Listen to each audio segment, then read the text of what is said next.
दोस्तों आज का हमारा टॉपिक है सीलिंग फैन या तो सिंगल फेस मोटर में दो वाइंडिंग क्यों होती है। हमारे सीलिंग फैन या तो सिंगल फेस मोटर में दो वाइंडिंग होती है, तो यह दो वाइंडिंग क्यों होती है यह आज हम समझेंगे। ये फोटो में सीलिंग फैन का वाइंडिंग देख सकते हो। एक वाइंडिंग जो है वह अंदर वाली है और एक वाइंडिंग बाहर वाली। ये जो बाहर वाली वाइंडिंग होती है उसे मेन वाइंडिंग बोलते हैं और रनिंग वाइंडिंग भी बोलते हैं, और जो अंदर वाली वाइंडिंग है वो ऑक्सिलरी वाइंडिंग है और उसे स्टार्टिंग वाइंडिंग भी कहते हैं। वाइंडिंग के नाम से ही आप लोगों को पता चल गया होगा कि इन वाइंडिंग का क्या महत्व है।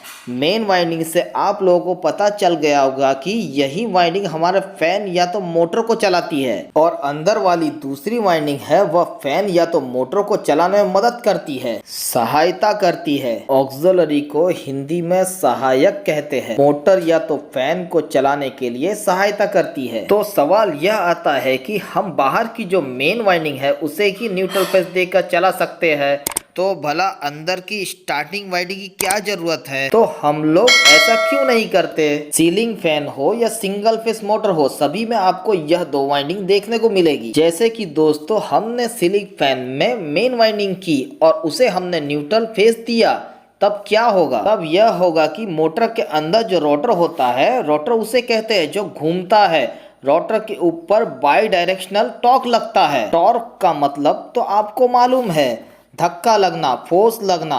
वाइंडिंग में मैग्नेटिक फील्ड बनती है, वो रोटर को धक्का लगाने का काम करती है। अब जो सिंगल वाइंडिंग में जो टॉर्क लगेगा वो बाई डायरेक्शनल टॉर्क लगेगा, धक्का लगेगा। बाई डायरेक्शनल का मतलब होता है कभी धक्का राइट में लगेगा तो कभी धक्का लेफ्ट में लगेगा। मतलब कि रोटर को धक्का कभी इधर से लगेगा कभी उधर से लगेगा, कभी इस डायरेक्शन में कभी उस डायरेक्शन में रोटर को धक्का लगेगा, तो मोटर घूम नहीं पाएगी।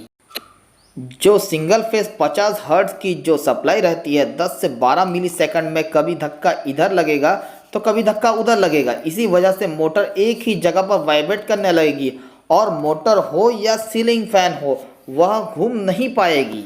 तो यह प्रॉब्लम को देखते हुए हमें दूसरी वाइंडिंग करनी होगी। जैसे कि यहाँ पर एक मेन वाइंडिंग है, उसके अंदर साइड में दूसरी वाइंडिंग बनी होगी जिसे हम ऑक्सिलरी वाइंडिंग या तो स्टार्टिंग वाइंडिंग कहते हैं। और इस स्टार्टिंग ऑक्सिलरी वाइंडिंग के साथ सीरीज में 2.5 का कैपेसिटर लगा देते हैं। अब हमने क्या किया कि बाहर साइड की मेन वाइंडिंग रनिंग वाइंडिंग तो कर दी, लेकिन दूसरी वाइंडिंग हमने अंदर साइड पर स्टार्टिंग वाइंडिंग कर दी। जब दूसरी वाइंडिंग स्टार्टिंग वाइंडिंग लगाने पर और कैपेसिटर लगाने पर हमने फेज न्यूट्रल सप्लाई दी, तब हमारे मोटर पे जो टॉर्क लग रहा है वह बाई डायरेक्शनल नहीं लगेगा, कभी राइट में तो कभी लेफ्ट में। टॉर्क को बाई डायरेक्शनल कहते हैं।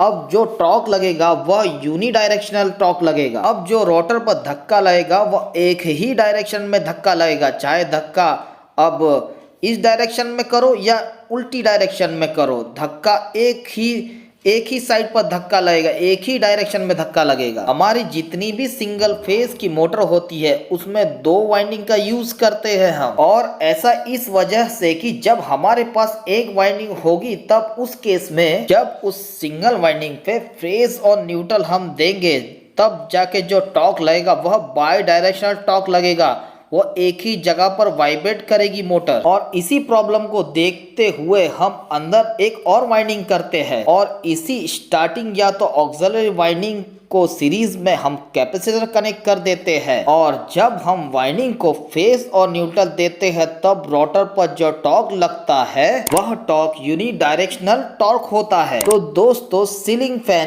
या तो सिंगल फेज इंडक्शन मोटर में जो दो वाइंडिंग हम क्यों लगाते हैं आप लोगों को समझ में आ ही गया होगा। तो दोस्तों चैनल को लाइक करें, कमेंट करें और सब्सक्राइब करना मत भूलना। एक दूसरे नए वीडियो के साथ हम फिर उपस्थित होंगे। धन्यवाद और बाय।